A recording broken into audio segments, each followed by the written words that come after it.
The opinions and suggestions expressed on the following program are solely those of the participants and are not necessarily endorsed by KRMG, Cox Media Group Incorporated, or the program sponsors. This following program is sponsored by Causeway, LLC.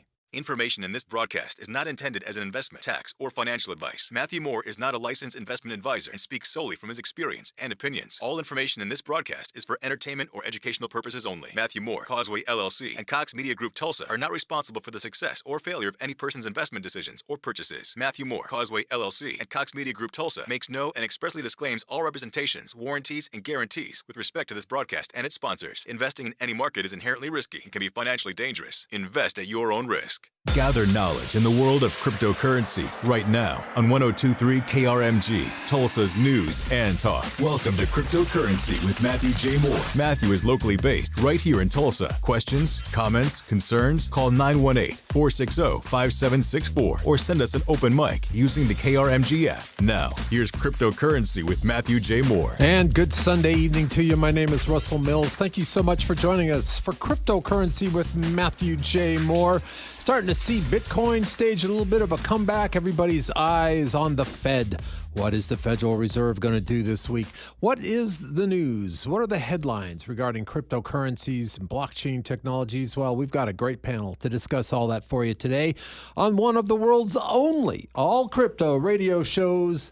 Yeah, Cryptocurrency with this guy, Matthew J. Moore. Hey, Matt. Hey, thanks, Russell. Yes, we are making history every single Sunday, where every Sunday is Bitcoin Day. And I just want to welcome back all of you wonderful listeners.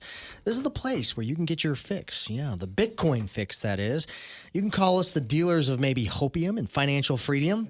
If that sounds like something you're interested in, then, well, maybe you need to stick around. We are one of America's, like Russell was saying, only radio shows dedicated to the topic of cryptocurrency. And today, we have a lot of headlines and news stories to cover. That's why I have this great group of people in studio today. And with me, as usual, is my swaglicious co-host, Eric Cooper. I like that. Swaglicious. That's pretty good. Also, we got in studio with us none other than the duo that brings the Tulsa Bitcoin community alive, Bitcoin miner Mr. Charlie Spears and chartered financial analyst Andrew Ryan. Fellas, I love you guys. Welcome back. I love you too, Eric. Glad to be back. Glad to be back. All right, boys, before we dig into news and topics, what's your current take on the markets? Is this recent pump a fake out, or do you think that we have reached the cellar, the bottom, the below for the bear market? Well, I think it's always good to pull out and take the bigger picture on things. In the last decade, Bitcoin's had 5 different crashes. 2012, it crashed at $3. 2013, 75. 2 years later, at 225.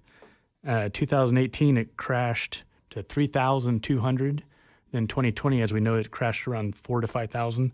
And now maybe it crashed at 17.5. But if you notice, it just keeps crashing at a higher level. So I'm not too worried. But Bitcoin, you need to take the bigger picture. It's a long-term play.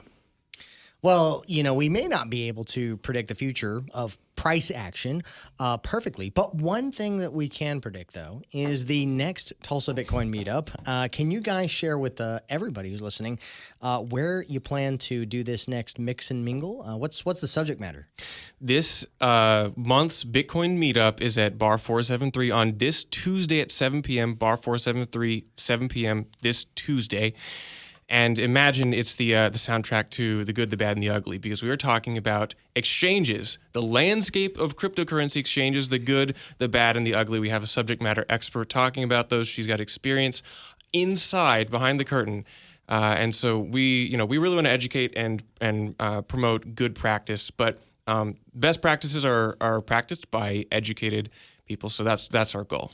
And speaking of exchanges, let's all address the elephant in the room. And you guys hear about Coinbase and their little insider trading shenanigans? Yeah, you may use the term little. I'll use the term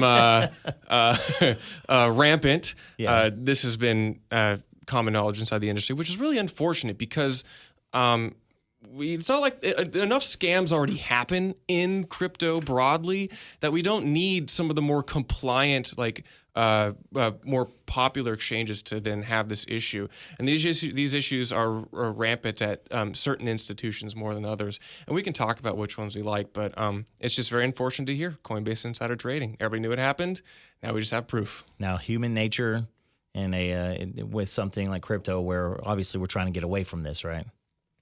Oh, yeah, we're trying to get away from it, and it does not hurt the rest of us who try to act as honestly and transparently as possible. So, yeah. Right. And for those who don't know what we're talking about, here is the article. This comes from MSNBC, I believe. But it says that an ex-Coinbase product manager was recently charged Thursday, along with 2 other individuals, in a first-of-its-kind crypto insider trading case.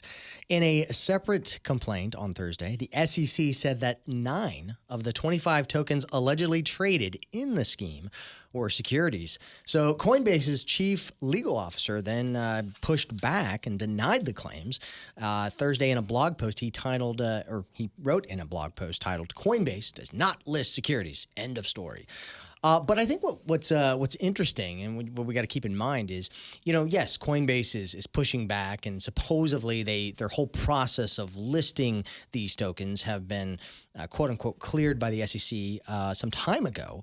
But with this individual or group of individuals basically front running these coins before they posted them, that's probably not been an uncommon thing. It's just now they got caught, right?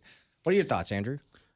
Well, I'm not too surprised. And Coinbase does list a lot of things besides Bitcoin, and I'm not surprised that they got tripped up on this, or that people were tempted to front run and use insider information. Right. Well, and I was watching the interview. I can't remember who I was watching, but they were saying that, and I actually wouldn't be surprised if this was the case, but I heard Coinbase's one of their most profitable activities was actually adding new coins on a regular basis to their platform. And so I think moving forward with the SEC maybe scrutinizing them more with this whole insider trading case, this is going to probably impact their business model a little bit. And, I always wondered, I was like, why are they offering these totally random coins I've never even heard of? I mean, it just kind of got out of hand, I think. Yeah, and this is when people talk about toxic Bitcoin maximalism, this is one of the things where I think this toxicity, this animosity towards things that are not Bitcoin actually really shines, because it really galvanizes and purifies the narrative to say we want to talk about Bitcoin. Now, it is unfortunate to see, because even most people in broader crypto asset space look at a lot of the stuff that goes on Coinbase and say, why is that even there? So I just look forward to the day when we can have a lot less retail confusion. And I think that the companies and the outfits who promote good best practices and best education towards their users and clients are going to really succeed in the long term. Okay, so now we've got bankruptcies to Voyager and to Celsius. Now the legal drama with Coinbase. It's evident that exchanges are a third-party risk. So, are these things necessary? What exchanges do you guys use? I use Coinbase. That's my primary way to buy Bitcoin. But I think it's good to remind everyone that the best security practice is when you buy Bitcoin, you take it off the exchange. I put my Bitcoin on hardware wallets offline, and it keeps them safe. The 3 dangers you have when you keep your Bitcoin on exchanges: the exchange can steal them, hackers can steal your Bitcoin, or even worst case, the government could confiscate it. So those are serious risks that I'm not willing to take. So I self-custody my Bitcoin myself.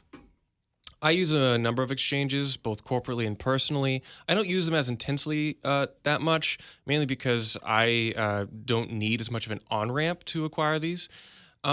I do like to endorse River Financial. Matt, you've had them here on the show. Love them. Yeah, Love Alex, they're one of the best. Come on, Alex, we need you as a sponsor, buddy. Yeah. We'll push your stuff all day long. Yeah, there's very few third-party custodians that I actively endorse. There's a lot of them, and they run the gamut. And so that's kind of why we're doing the Bitcoin Meetup, because it is really hard to just Google this and say, what's the best cryptocurrency exchange? Because you're not going to get the right answer. It helps if you learn a lot of what goes on behind the scenes and you see how they work and you see trusted experts. And that's where, because they're not all the same. Right. And, you know, I've had conversations with people from the Amber app, which is also a Bitcoin exclusive exchange. I mean, you have also organizations like Swan Bitcoin, where their whole focus is they don't list a bunch of the altcoins in hopes of educating people and keeping them focused on Bitcoin first, which obviously has a safer approach. But I do want you guys to stick around because the conversation is definitely not going to end here. When we come back, we've got some juicy topics. For example, do Bitcoiners still care about Elon Musk after he sold 75% of Tesla's Bitcoin holdings? And why is AT&T planning to educate users about Bitcoin? All this and more when we come back for segment 2. You are listening to Cryptocurrency with Matthew J. Moore, and we are live and local in the big city of Tulsa, Oklahoma.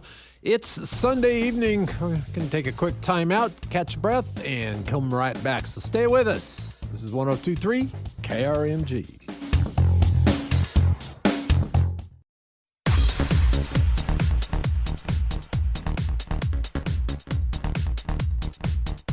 Welcome back to Cryptocurrency with Matthew J. Moore. I'm Russell Mills, and this is 102.3 KRMG, Tulsa's News and Talk. If you are crypto curious, you have come to the right place. We're talking about the headlines that are out there, what's going on in the world of Bitcoin these days. And there's a certain newsmaker whose name you've heard. We're going to discuss that guy coming up. Let's discuss this guy. He is our host and the guy who started this whole radio revolution about cryptocurrencies, Matthew J. Moore. Hey, Matt. That is so right, Russell. We are casting a wide net, and we are trying to introduce people to these topics and hopefully getting them to understand, maybe relaying this into maybe a layman's terms, but we'll do our best today. And to help me do that is my wonderful co-host, Eric Cooper. Matthew, 55 double nickels, as Russell said right when we started. That's what episode we're on. If you've missed and you have nothing to do this week because it's going to be hot outside, you can go back and listen to all 55 episodes and KRMG.com on demand. You can go back and listen to all of them and get the mobile traffic for KRMG's website. So we can say thank you to them. Also, we've got it on Google, Spotify, YouTube, anywhere that you can find your podcast. We've got you covered. Right. Yes. And if you're wondering how we get this this great vibe, this topic on the radio, it's because of our wonderful sponsors. And Eric, can you give our show sponsor for this segment a shout out? Let's let everybody know how they can once again, because we are doing it again, win another round of free Bitcoin. Absolutely. This segment is brought to you by a company called Hedge. Do you have a strategy to obtain cryptocurrency on a regular basis? Do you plan to automate your dollar cost averaging? What about getting all or even part of your paycheck in Bitcoin? Hedge is revolutionizing how you can get paid. Hedge makes it easy to automatically convert your pay into crypto. Whether you're an employer or employee, you can get started in 4 easy steps. You can get paid, Matthew, in Bitcoin, Ethereum, or Litecoin. Because crypto is a long-term play, you need to start your strategy today. Hedge is here to make it easy to stack them sats month after month. What are you waiting for? Start living your life on the Hedge. Check them out at gethedge.io. Once again, gethedge.io. And that could lead you to what, Matthew? Yes. You know, we're going to be giving away another round of $200 worth of Bitcoin. And here's how you can qualify, okay? In this next round, if you go to my website, mattjmoore.com, scroll down to the resource section, and you'll see a button that says Get Hedge. Click that and sign up for Hedge and start having a portion of that paycheck, your paycheck, allocated into Bitcoin. And it can be as little or as much as you want.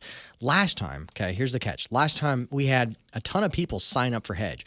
But here's the thing. You have to sign up and then start using Hedge. So a lot of people, I guess, maybe misunderstood that, but you actually have to sign up and start using Hedge. And then once you are actively using Hedge, you will qualify for that $200 worth of Bitcoin that we're going to give away. So keep in mind that using Hedge, you can skip the exchange process, which we were talking about, kind of the fiasco happening in exchanges right now. So that's not a bad thing. You can have that cryptocurrency sent directly to a wallet that you control.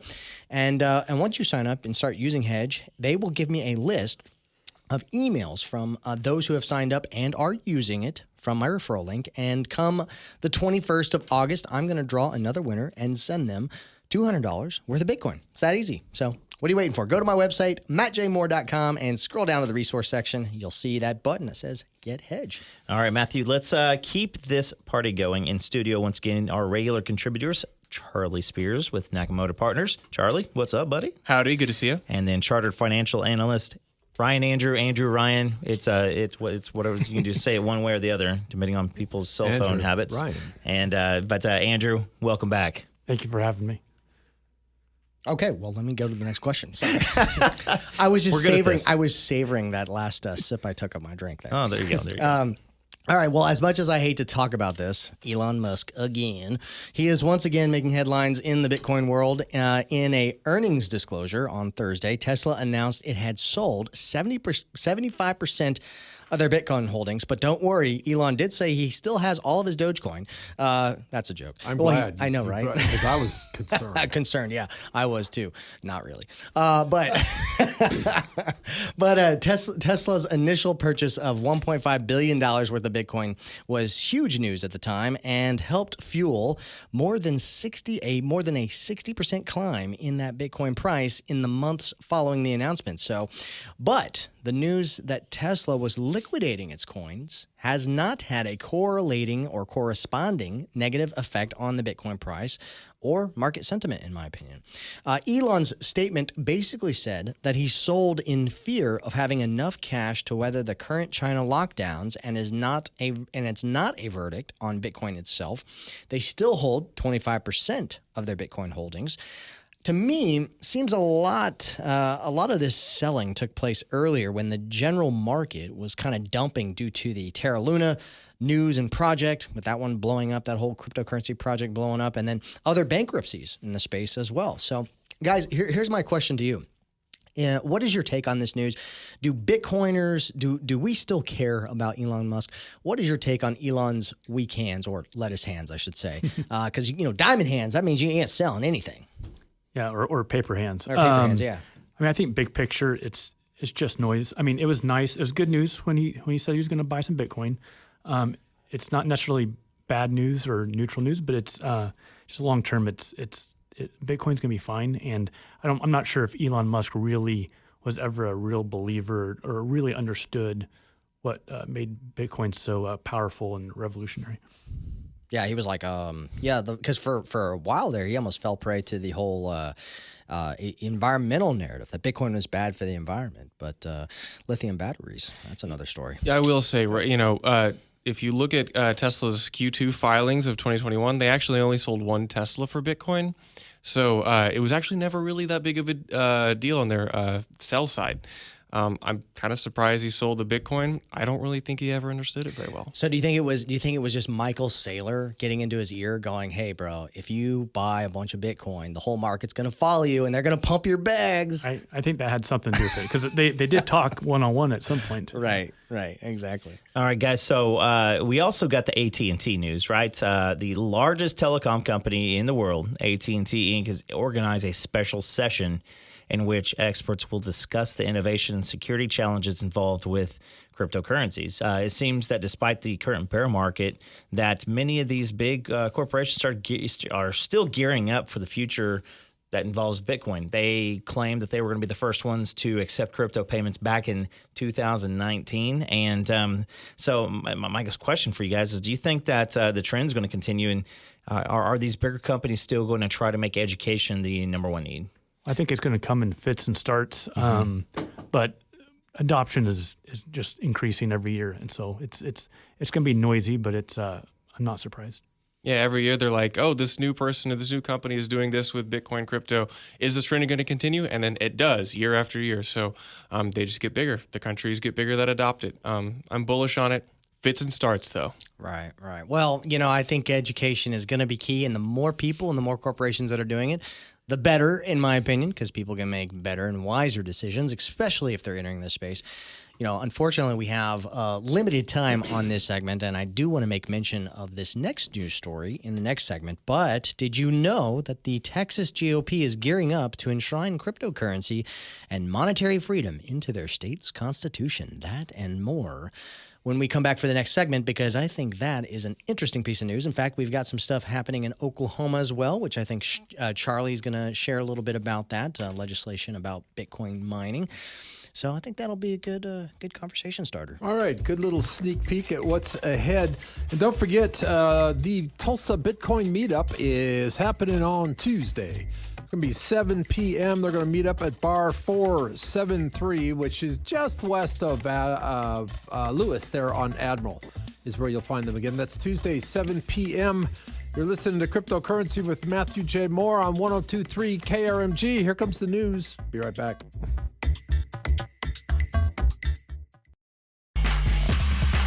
Welcome back to Cryptocurrency with Matthew J. Moore. I'm Russell Mills. Thank you very much for joining us this evening. We're just talking about the hot weather. I got great news. We're going to get a break probably by Thursday. We may get a little bit of rain, and we may see temperatures in the 90s. Remember the 90s? No, not the decade. But I will tell you one thing. In the 90s, they weren't talking about cryptocurrency. Nope, that kind of cutting-edge stuff was reserved for the 21st century, and we're there, baby. And guiding us through that as we make new history, our very own Matthew J. Moore. Hey, Matt. Oh, that's right, everybody. Jump on this rocket ship because we are going to go to the moon. But before we do, we got to give you some fundamentals, maybe to learn how to strap yourself in. And that's why we do this program, because price action, it can be scary. It goes ups and down. But also news and macroeconomics definitely play a role in it. And to help me cover all of these wonderful topics and news items is my co-host, Eric Cooper. Yes, sir. Yes, sir, Matt. And, once again, we've got two of our contributors that are always in here, guys that we love and appreciate, Andrew Ryan and Charlie Spears. Guys, thanks for joining us again today. You're welcome. Glad to be back.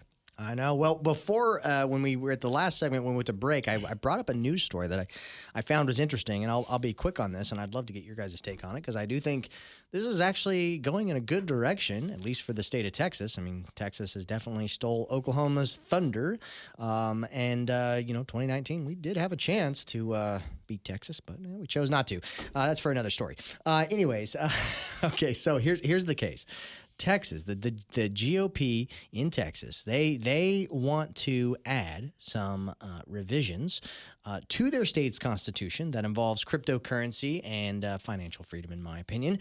The language that they want to add to their state's constitution reads like this: the right of the people to own, hold, and use a mutually agreed upon medium of exchange, including cash, coin, bullion, digital currency, or scrip, when trading and contracting for goods and services shall not be infringed, begins the clause, that's the beginning of the clause, that the Texas Republicans would like to see added to their state's Bill of Rights. And in addition, it also states that no government shall prohibit or encumber the ownership of holding of any form amount of money or other currency.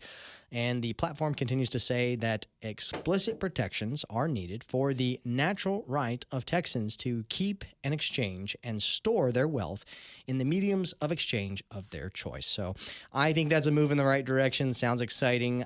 Boys, what do you guys think of that? I think it's fascinating. We can see the effects of the Texas Blockchain Council, one of the primary advocates at the state level and legislative level in Texas. We are, Oklahoma's a little bit behind Texas. This is really kind of a recent story in Texas history, only about like a year and a half old. In the OK State Legislature, we saw State Bill 590 go through, get stopped at, I think, committee. It may be reviewed later and voted on. But that was specifically with regards to tax incentives to Bitcoin miners. Now, I will put this big old asterisk on it. So yes, Senator Montgomery endorsed the bill or was behind it. Thank you very much. So the language of it, though, really demonstrates how little the legislators understand Bitcoin, let alone the specific industry of Bitcoin mining, because some of the language in there was kind of ridiculous as far as sizing and spacing requirements, which indicated that they don't understand that it's not a traditional data center business. Right. And so we can see this and apply that to all things Bitcoin and cryptocurrency. And that's why education is so important. To understand the basic nuts and bolts will catapult us much further than anyone else. Right. And we're talking new jobs. We're talking new income for the state, new tax revenue, right? Well, hey, if we know that a lot of representatives and senators from the Oklahoma legislature probably listen to KRMG, and if you're listening right now, this is an open invitation to contact Matthew Moore and Charlie Spears and all the boys in the studio, because you know what? even Andrew Ryan and Eric Cooper, we want to chip in. We want to help. We want to make history. So go to my website, mattjmoore.com, and we'd be happy to help you guys throw some stuff into action. So, Andrew, what's your take on all this? Like you said, I think it's a step in the right direction. It's probably good to have that in writing so that it can't be infringed down the road. Right. Okay, you guys cool if I move on to the next topic? Yeah. Okay, cool. This is going going to be juicy. A little audio clip, right? One of my favorite guys to listen to is Jack Mallers. And Jack Mallers is the founder and CEO of Strike. And he recently spoke at the Blueburn Crypto Summit. He made an excellent case for Bitcoin's proof of work algorithm and how the proof of stake algorithm is a liability. Take a listen to this. And proof of stake, first of all, if you want an asset to have a commodity premium, which this room knows what that is, creating money can't be free. Guys, what are we talking about? The fact that if a lot of people want to create Bitcoin, it becomes more difficult is why the thing works. Have you lost your mind? Creating money cannot be free.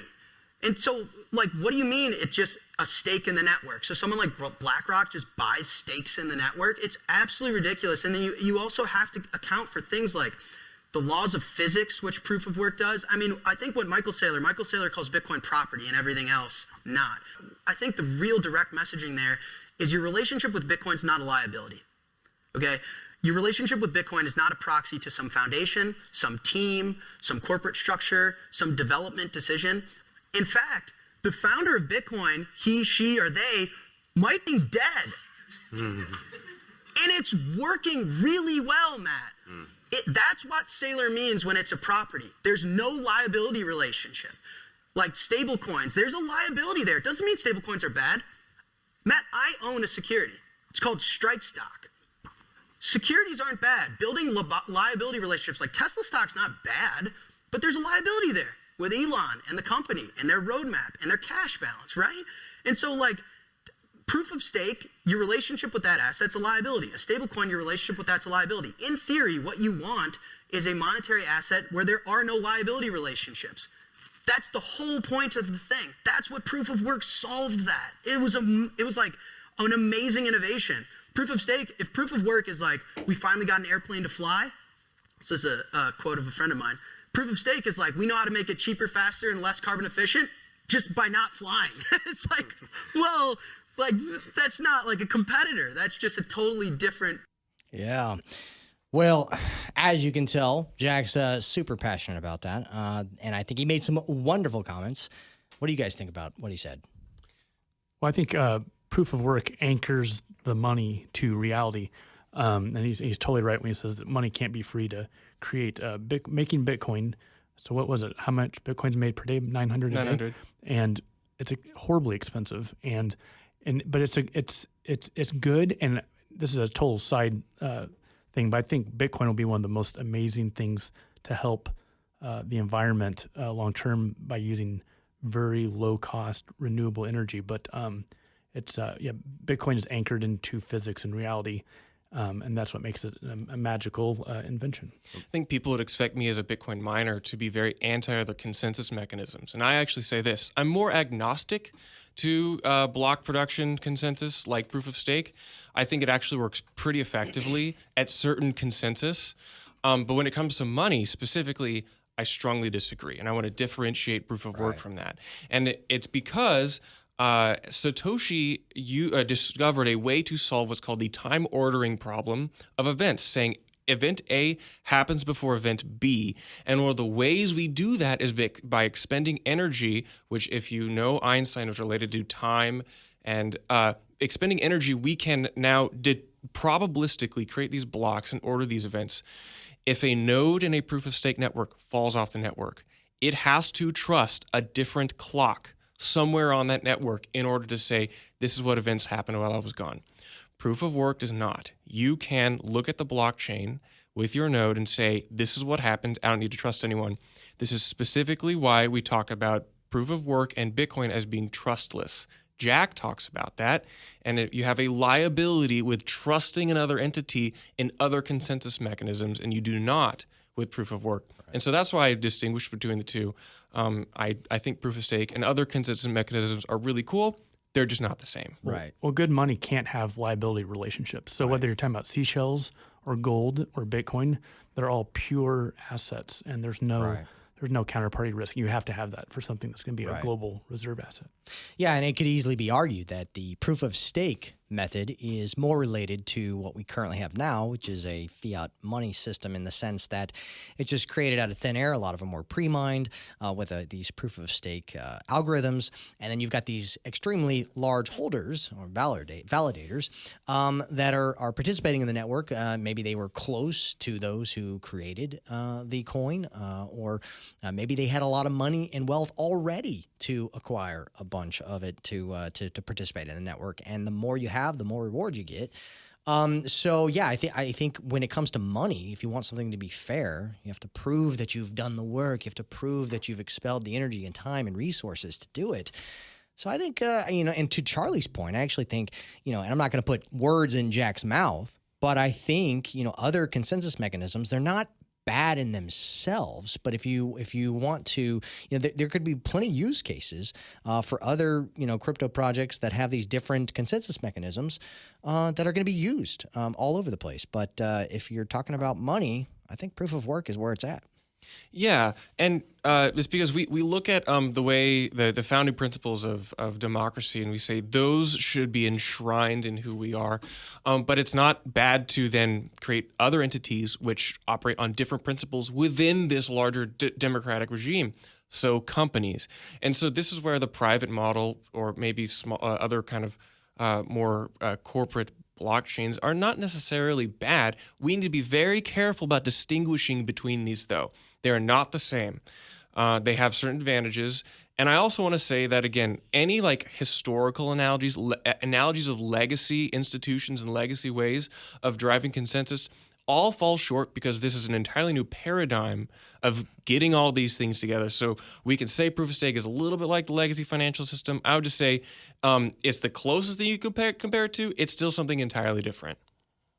Eric, what'd you think of his heated exchange, Jack Mallers? I mean, obviously, the thing I always pick out about Jack is he is literally not afraid just to be like, guys, what are we doing here? I actually had to edit that clip. Take out some of those bad words. Again, when we go back to Miami, he's talking about the innovation in money and nothing being done since the Diners Club. I use the Diners Club joke all the time, and nobody under 50 understands what Diners Club even was. But that's the last time we had innovation in how that we have an ability to do money. And Jack, like Charlie, and Charlie is he mentioned this earlier, Charlie is for the entire environment of crypto, blockchain, and everything. He is for that, and so is Jack. And so when he goes off, it.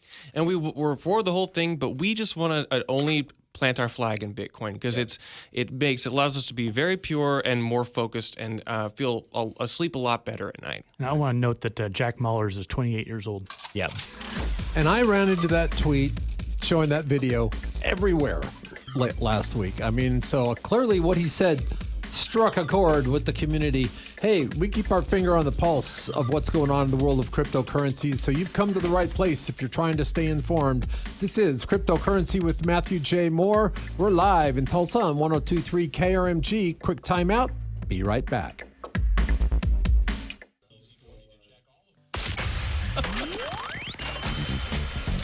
Welcome back to Cryptocurrency with Matthew J. Moore. A reminder, if you've ever missed an episode, we got you covered. You can go to the krmg.com website or the KRMG app, hit the on-demand section, and they're there. Dozens of them. You can get yourself caught up, in space of a couple days, I reckon. But, it's all there for you.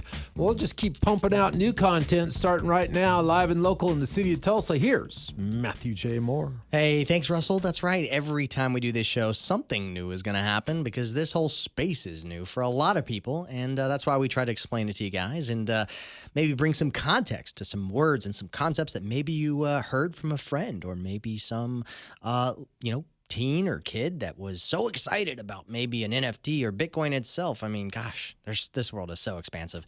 Got to find your niche. But to help cover all of these topics is my co-host, Eric Cooper. I love it, Matt. And I love being here on Sunday, even when it's If we do a little Dr. Seuss here, I'll come out when it's cold. I'll come out when it's hot. Whatever. I'll be here. All right. Well, guys, this show is obviously only made possible by our wonderful sponsors. And today, this segment is brought to you by our local sponsor. Summer is here, and you know what? In Oklahoma, that means a lot of sweating, a lot of heat. Drink that water, right? Well, it is also the perfect opportunity to show off that whip, and yes, that means automobile. And guess what? This segment is brought to you by the place that you should be taking that automobile. That's Bubble Up Car Wash in Broken Arrow off of 470 East Kenosha Street. They are Broken Arrow's newest locally owned car wash with all the bells and whistles to make your car clean, shiny, and dry. And whether you're looking to rinse off some of that mud from all those activities or just shine those 20-inch rims and show them off on that Impala, go take advantage of their free towels, vacuums, and air wands, because you'll probably need them. They have unlimited wash plans starting at $19.99 a month, and you can add a family member for just $15 a month per vehicle. So what are you waiting for? Go cheer up at Bubble Up, and who knows, you might see and catch a glimpse of their family dog. Who doesn't love a dog, right? Bentley, the Bubble Up pup, that's his name. So if you do see him, wave, maybe give him a dog treat. But you can check him out at mybubblup.com to get more information. So today, guys, we have had a great roundtable chat with Bitcoin miner Charlie Spears and certified financial analyst Andrew Ryan. These guys, they make a stir in the Tulsa community every single month. And let's let our listeners know the details about that next Bitcoin meetup once again. Yep, it is this Tuesday at 7 p.m. at Bar 473. We are talking all things cryptocurrency exchanges, the good, the bad, and the ugly. Imagine that little soundbite, that iconic theme song plays while we talk about cryptocurrency exchanges. So we want to educate people. We want to reduce the amount of times that you get rugged by a Celsius or something. And encourage best practices. So please come 7 p.m. Bar 473 this Tuesday. I'll just throw in, for those not familiar with the modern idiomatic English, getting rugged means having the rug pulled out from under you, and it ain't a pleasant experience. And That's true. And several people have had that experience in recent years. Right. And what's worse is all those people that had their funds, stuck on these platforms with them going through bankruptcies, these exchanges, right? Like this topic is perfect for the current situation and environment that we're seeing now, because even with the one of the majorly known and earliest examples of an exchange going bust was Mt. Gox. And I know Charlie may have some experience. R.I.P., baby. But yeah, it's I think it's just now this year, those people who were using that exchange in Mt. Gox, which I believe was 2013, right? Yep, you had to go through a specific public application process, and by the time it was closed, it was like 2018. Consensus was that you were not going to see a single dime until about a year ago, when everybody realized, oh, well, you might get maybe like a 1 to 100 ratio of your funds back. So right. You'll get as much as you had on that exchange in 2013, and maybe a fraction of that. Right. So. Which, yeah, that can be devastating. And it's taken 6-8 years? I mean, geez. Yeah, I try not to think about it. So obviously we've got the cycles. We're all about education. Guys, has this, time frame, taught you anything? Have you learned anything? Or has this just been another day at the office? I've learned a lot from Charlie and Matt, so I appreciate being here.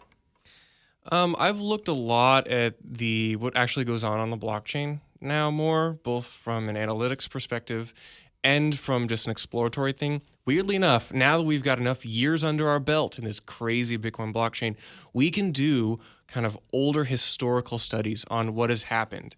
And in contrast to the study of human history, where knowledge is imperfect, we have almost perfect recorded knowledge of what has happened on chain. And that's one of the more interesting things, is to almost be a blockchain historian, because now it's old enough to actually kind of do this kind of thing. So that's what I've been very interested in, and who knows what comes in the future. And when is that hitting Netflix, the blockchain historian?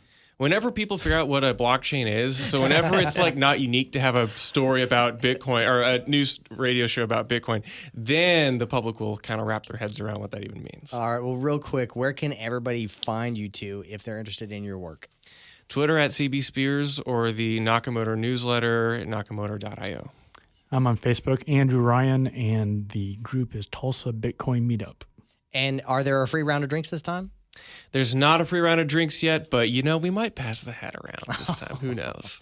Okay, well, guys, definitely don't miss out on it. It's a lot of fun. You can find more information about all of this and more on my website, mattjmoore.com. Spell Moore with 2 O's. You'll find him, mattjmoore.com. Again, Bar 473, Tuesday, 7 p.m. Be there, be square. I'm Russell Mills. We'll see you right here next week for more of Cryptocurrency with Matthew J. Moore.